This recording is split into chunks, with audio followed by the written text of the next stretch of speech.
Hello, my name is Daniel G. Wilson, and this is DGAW Spotlight.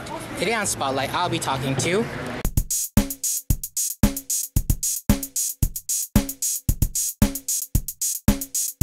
I'd like to start this interview by asking something about your past. Yeah?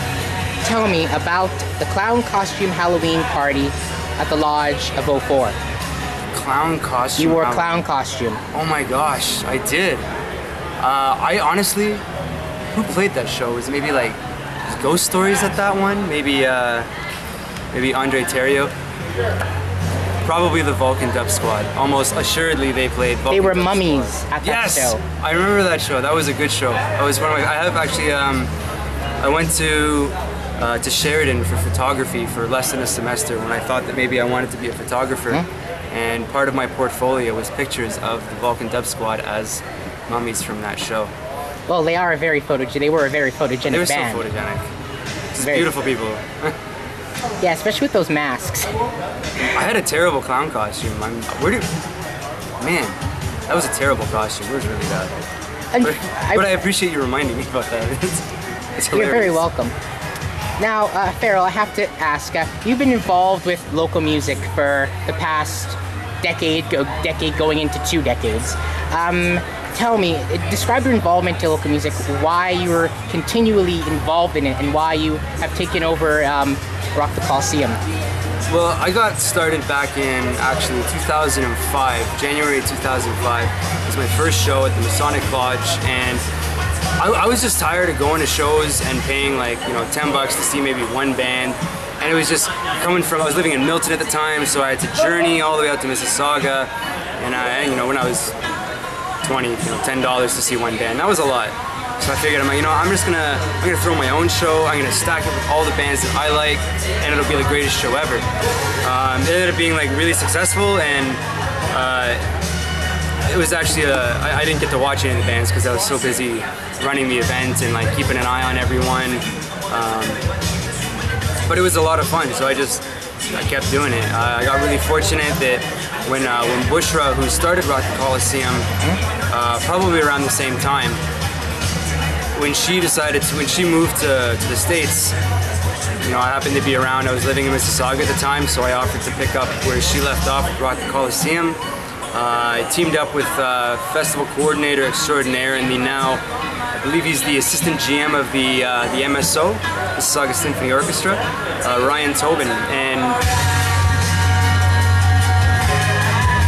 he did really great things for this festival, and you know, he taught me a lot about putting a production of this size together, and now it's I guess it's just me. We'll see where it goes. Very cool.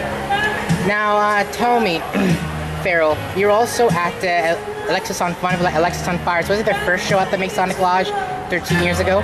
I think it might have been, or maybe if not their second, but it was definitely a show that they played at the Masonic back in the day. I have a very embarrassing story about that, where I videotaped all of the band's sets for a project that I was working on in high school. And when I went to the editing suite and I pulled up all the footage, I don't think they were very good back then, my personal opinion. So I deleted all their footage because I thought they weren't gonna go anywhere.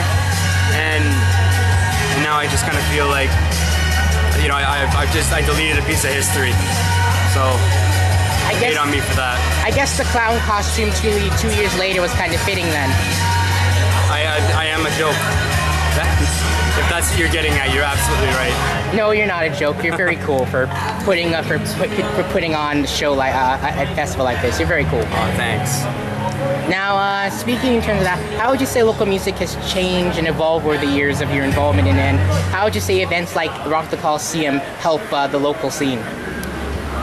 Rock The Coliseum is kind of, it's grown up in a little bit in the sense that we really do try to involve larger touring acts to, I guess, to add a little bit of, I don't know, like cross Canada, cross Ontario, or GTA flavor. It used to be just a lot of Mississauga bands, and we do try to keep a lot of Mississauga bands in the bill still. We want to, you know, we do want to showcase them. We also want to provide, you know, different styles of music, and we want to draw a larger, more accessible audience with some more commercial bands. Yeah. Awesome. Awesome. Very cool. Do you have any last words for the people? Just hope the rain stays away today. It would be really nice if the sun came out. And, thank you for coming today. And hopefully these people all stick around. It's going to be a good time. All right, and thank you for putting on a show. Thank you. Cheers.